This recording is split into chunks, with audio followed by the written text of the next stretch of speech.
All right, let's dive right in. Um, just imagine, okay, you own a boat. Are you responsible for what it carries, even if you've rented it out?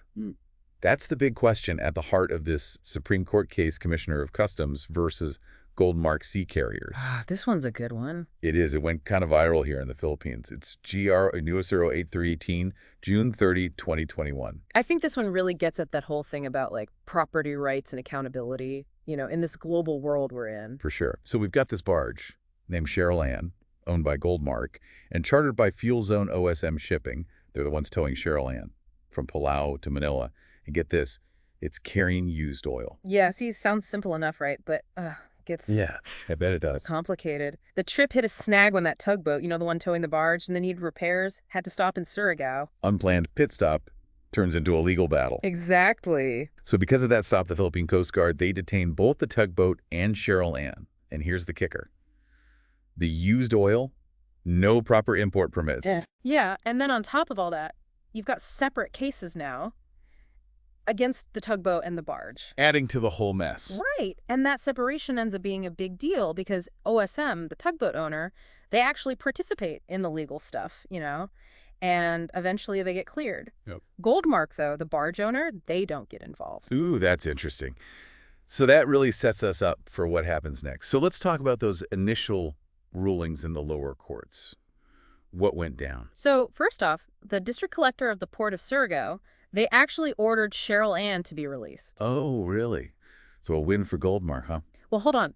Not so fast. The customs commissioner, they jump in, recommend forfeiting Cheryl Ann to the government, and they cite prima facie evidence of illegal importation. Okay, so basically saying, hey, something's fishy here. Exactly, enough to raise some eyebrows. And then, to make things even more complicated, the Department of Finance, they agree with that recommendation. Not looking great for Goldmark at this point. Nope. But Goldmark, they decide to fight back, right? They appeal to the Court of Tax Appeals, the CTA. Okay. And here's where it gets really interesting. The CTA Third Division, they actually side with Goldmark and order Cheryl Ann to be released. Whoa, what a twist. So what was their reasoning there? Well, they argue there's no intent to defraud the government and that Cheryl Ann, it's just an accessory to the tugboat. And remember, the tugboat's already been cleared. So they're basically saying, hey, the tugboat's good, so the barge attached to it should be good too. Yeah, it's like this legal principle they're using. Accessory follows the principle. It's usually in property law, but they're trying it out here. Interesting. So trying to apply it in a new way. Yeah. But the story doesn't end there. Of course not. The government, they appeal that decision to the CTA and bank. More legal hurdles for poor Cheryl Ann. Right. So the CTA and bank, they actually uphold the release of the barge. Yeah, they doubled down on that accessory follows the principle argument. Plus, they say Goldmark, as a common carrier, they're exempt from forfeiture under the specific part of the Tariff and Customs Code. Oh, so since they transport stuff for others, they're off the hook. That's the argument. And I'm guessing the government didn't like that. Not one bit. They tried to bring in the Toxic Substances and Nuclear Waste Control Act, saying, hey, the used oil violates this law. Oh, trying a new angle. Right, but the CTA on bank, they weren't having it. They said, too late, it wasn't raised earlier in the case. So it looks like smooth sailing for Cheryl Ann at this point.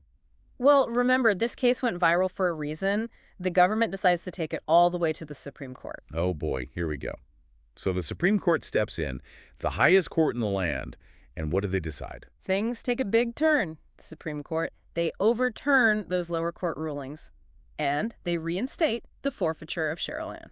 Wow, what a reversal. So what was their reasoning? Everyone wants to know. All right, so first, they look at the charter agreement, right? The one between Goldmark and Fuel Zone, and it clearly states that the used oil is going to the Philippines. Okay. Second, the special permit for towing from Marina also lists Manila as the destination. So the Supreme Court's saying, look, it's obvious this oil was meant for the Philippines. Exactly. And third, they address that common carrier exemption, and they say because Goldmark leased Cheryl Ann to Fuel Zone, they don't qualify for that exemption under the law. Ah, so leasing it out changes things. Yep, it takes away that protection. The Supreme Court basically says by leasing it out, Goldmark takes on more responsibility for what's being transported.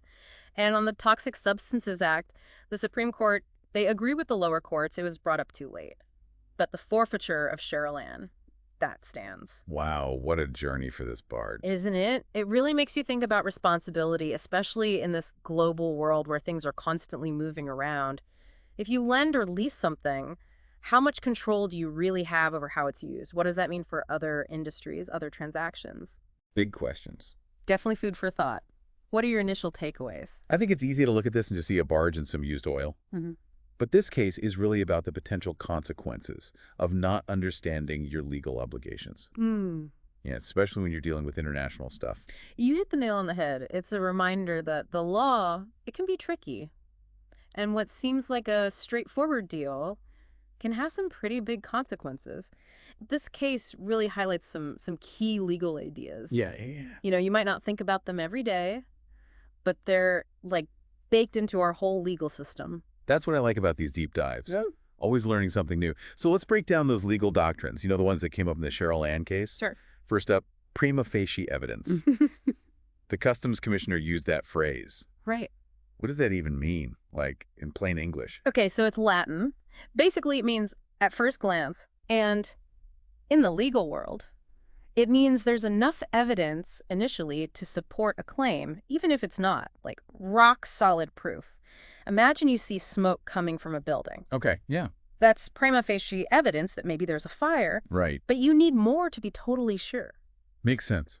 So in Cheryl Ann's case, the used oil, no permits, that was enough to be suspicious. Right. But Goldmark, they could have fought it, right? If they had participated. Absolutely. They had the chance to, you know, present their side, their evidence, to counter that initial assumption. Right. But they didn't. And that had a big impact. Okay, and then there's that other interesting concept. The CTA tried to use the accessory follows the principal thing. Yeah, interesting application. They were saying Cheryl Ann was just an accessory to the tugboat, which got cleared. But it almost feels like they're forcing it a bit, you know? It's a principle that usually comes up in property law, right? Like something attached to a main property, it's considered part of that property. But applying that to a maritime case where you have separate contracts and responsibilities for the barge and the tugboat, that's where it gets a little iffy. Yeah, it's not like the barge is like glued to the tugboat or something. Exactly. They're separate things that just happen to be connected for this one trip. Right. And the Supreme Court, they agreed with that, right? They did. They said you got to look at the contracts, the purpose of each vessel, not just that they were physically connected while being towed. Now, what about that common carrier exemption? The CTA said Goldmark was covered, but the Supreme Court disagreed. Right. Can you explain why? So common carriers, basically, they're businesses that transport goods for the public. Okay. And the law, it tries to protect them to some extent from being liable for the stuff they're carrying. I see. But there are conditions. So what was the problem for Goldmark? The law is very specific. The exemption, it only works if the common carrier isn't chartered or leased. And Goldmark had leased Cheryl Ann, right? Yeah. To Fuel Zone. Bingo. That's the key. By leasing it out, they lost that exemption. So that one detail changed everything. Pretty much. The Supreme Court said by leasing it, Goldmark took on a different level of responsibility. They couldn't just say, oh, we didn't know, and use that common carrier exemption as a shield. So it all comes back to responsibility, huh? Who's ultimately responsible when something goes wrong in a deal like this? You got it. And it's a good reminder to understand contracts, do your due diligence, you know? Especially with international trade and maritime law, things can get really complicated really fast. Definitely learned a lot from this one. What are your final thoughts, you know, on Cheryl Ann and the bigger picture? It's a cautionary tale, I think. A reminder that even simple business deals, they can have unexpected consequences. And the legal system, it's always trying to catch up to these new challenges, you know, in our interconnected world. Makes you think. This has been a fascinating deep dive. This whole thing really makes you think, you know, about those ripple effects of our choices, especially in business and international trade. Like, we're all connected in ways we don't always realize. It really shows that interconnectedness, right, brings both opportunities and challenges. In this case, it's like the perfect example. On one hand, you've got global trade connecting us, letting us exchange goods and services, like on a huge scale. But on the other hand, you've got all these complexities, potential disputes, especially when laws and regulations are different from country to country. It's like they say, with great power comes great responsibility. Goldmark. They had the chance to profit from international trade, but they also had the responsibility to make sure they were playing by the rules, both in Palau and here. Exactly. And this case shows that responsibility, it's not just about knowing the rules, it's also about actually participating in legal proceedings when you Yeah, need to tell your side of the story, protect your interests. Goldmark choosing not to participate early on, that had a huge impact on how things turned out. that's a lesson for all of us, not just big companies. Whether you're signing a lease, a business contract, even borrowing a friend's car, it's so important to understand your legal obligations and what could happen if you don't. I completely agree. And when things go wrong, because they do sometimes, knowing your rights, getting legal advice, it can make all the difference. This case, it proves that. So wrapping up our deep dive into the Cheryl Ann case, what's the one thing you want listeners to take away from this? I'd say the most important lesson is legal awareness matters.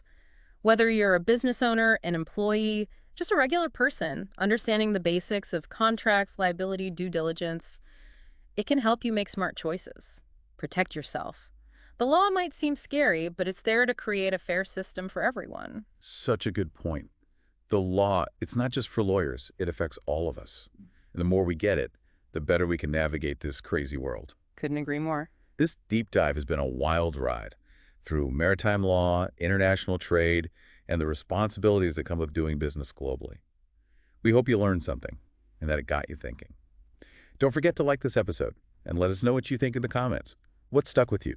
What other legal mysteries should we tackle? Thanks for joining us on this journey into the world of law and justice.